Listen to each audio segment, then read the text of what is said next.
உன்னருகே இருப்பதனால் இரவுக்கு தெரியாத பகலுக்கு புரியாத பொழுதொன்று நீ காட்டினாய்.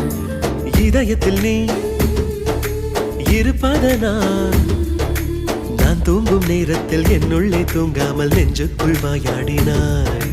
கண்ணாடி நீ கடிகாரம் நான் உன்னுள்ளே ஓடோடி வாழ்வேன். காதல் எனும் கடுதாசி நீ என்றென்றும் அன்புடன் நான்